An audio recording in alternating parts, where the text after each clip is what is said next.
կապված ինչ ասեմ, Վազգենի ծնունդը շնորհավոր էր։ Ինչ ասեմ ավել։ Բայց միակ հարազատն եք, պարոն Սարգսյան, որ Միակը չեմ։ Այսօր տեսել եք։ Միակը չեմ, նախ հարազատ, Վազգենը հարազատներ շատ ունի,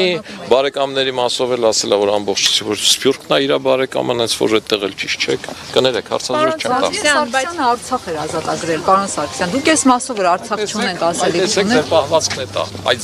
հենց ձեր համար չեմ ուզում հարցազրույց։ Արցախ էր ազատագրել, ինչն եմ սխալ ասում։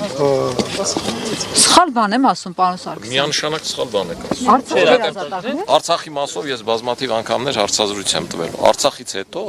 երբ որ Վազգենը Արցախն ազատեց, հոկտեմբերի 27 եղավ, դուք չեք հիշում ինչ եղավ։ Հիշում եմ, իհարկե հիշում եմ։ Ես սրտի մեջ ցավով ենք հիշում։ Դե սրտի մեջ ցավով որ հիշում եք, ինչ եք ասում Արցախ էր ազատել։ Ինչն եք չէր ազատագրել Արցախ, պարոն Սարգսյան։ Լսեք,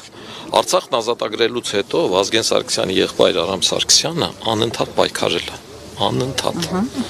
Պիտի դուք էլ շատ լավ հիշեք, դրանից հետո ինչ եղավ։ Ավելի շատ գեներալներ տվեցին, քան կային լեյտենանտներ։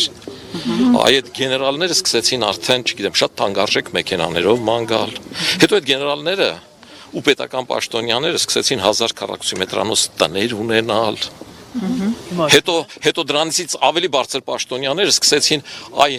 նույն, չգիտեմ, մանումենտում հյուրանոցներ ունենալ։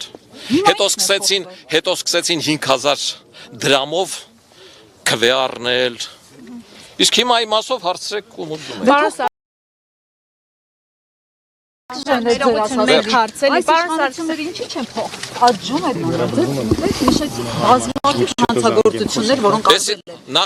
Նախկին իշխանություններն ասում են, որ իրենց պատժում են, որ ամեն օր դատարաններ են կանչում, որ իրանք ամեն օր դատարաններում հարցակնություն են տալիս, որ այդ դատարաններում իրենք ունեն փաստաբաններ, այդ փաստաբանները իրանք շահերը շատ լավ պաշտպանում են, ի տարբերություն այն ժամանակվա դատարանների, որ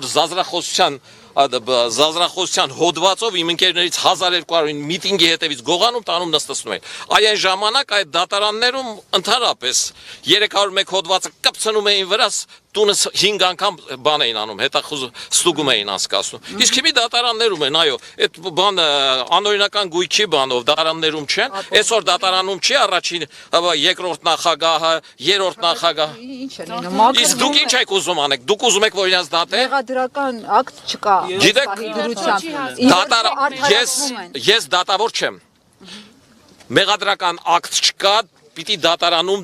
այդ մարդիկ ունենան հնարավորություն փաստաբան ունենալու իրանց իրավունքները պաշտպանելու։ Կարանում են պաշտպանել, չեն դատվել։ Դատախազներն այսօր ավելի թույլ են, քան են փաստաբաններ, ովքեր աշխատում են իրենց համար։ Շատ ավելի թույլ են, այո, որովհետև մասնավորը շատ ավելի լավ է վճարում։ Այդ առումով արդարադատության համակարգը շատ լուրջ խնդիրներ ունի։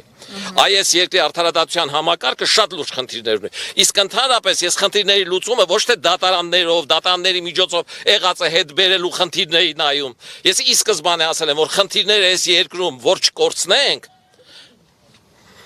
ընդհանուր ազգային համաձայնության գալու միջոցով պիտի լիներ։ Այդ ամեն ինչը աշխարհն անցել է, ճանապարհներ կա։ Այսօր էլ տեսեք, ստեղ ինչ էր։ Էլի Վազգենն է միավորող։ Վազգենն այն ժամանակ չմիավորվողը միավորեց, արդյունքում ունեցանք հաղթանակ։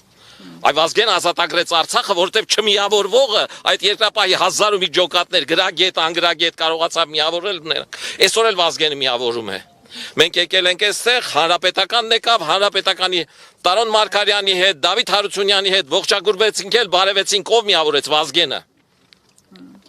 Ով էր Վազգենի միավորածը բաժանում, ով էր Վազգենի դեմ 99-ին տարբեր կուսակցություններով մրցակցում, հետո Վազգենից հետո Վազգենի կուսակցությունը գողանում։ Գնացեք այդ հարցերը իրենց տվեք։ Լևոն Քոչարյանը Ռոբերտ Քոչարյանի որդին։ Դե թողում եք ծննդյան օր։